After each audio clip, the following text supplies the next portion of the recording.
Data types and variables. Built-in data types is a data type for which the programming language provides built-in support. In most programming languages, all basic data types are built-in. In addition, many languages also provide a set of composite data types. Opinions vary as to whether a built-in type that is composite that should be considered primitive. There are four built-in types in C++: integer data type, floating point data type, void data type, and char data type. Integer data type. An integer data type can hold a mathematical integer.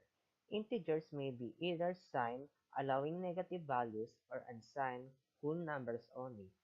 Integer data type can be written in a compiler as integer, int, short, long, and byte. Floating point data type.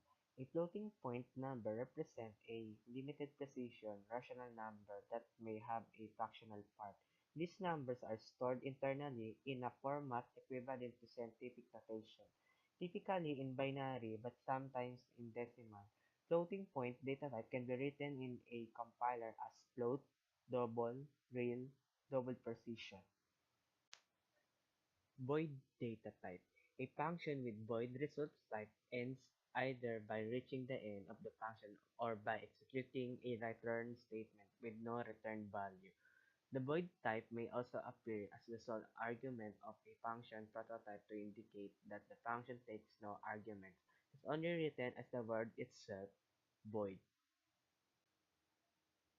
And lastly, char data type. A character type, typically called char, may contain a single letter, digit, punctuation mark, symbol, formatting code, control code, or some other specialized code.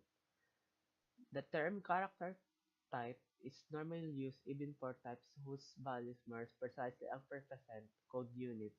For example, a UTF-16 code unit as in Java and JavaScript. Derived data types. Data types that are derived from fundamental data types are called derived data types. Derived data types don't create a new data type, but instead they add some functionality to the basic data types. There are four derived data types: array, function, pointers, and reference. First is array. An array is a collection of variables of same type. They are stored in contiguous memory allocation.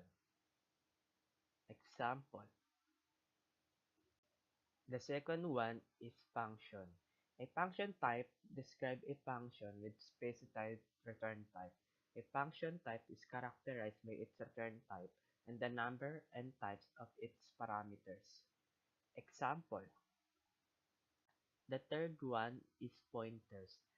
A pointer is a special variable that holds a memory address, location in memory, of another variable. Example.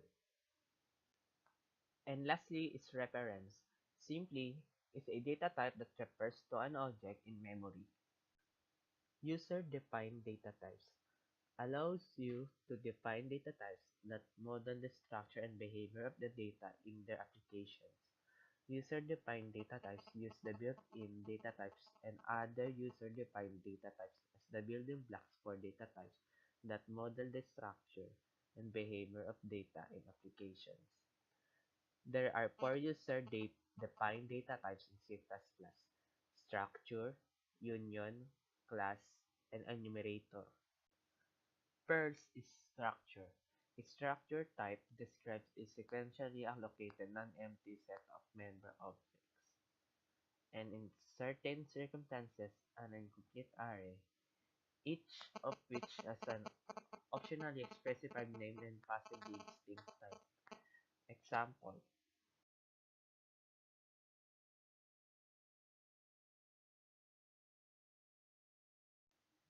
The second one is union. A union type describes an overlapping non-empty set of member objects, each of which has an optionally specified name and possibly distinct type. Example.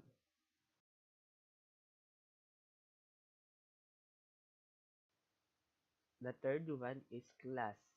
are common to object-oriented programming and are used to represent objects whose data can be protected, initialized, and accessed by a specific set of procedures.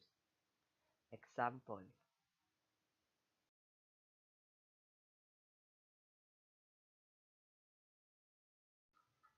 And lastly is enumerator. Enumerations are created by explicit definition, which use the enum keyword and are reminiscent of struct and union definitions.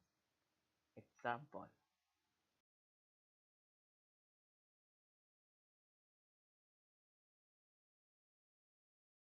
Variable declaration in C++.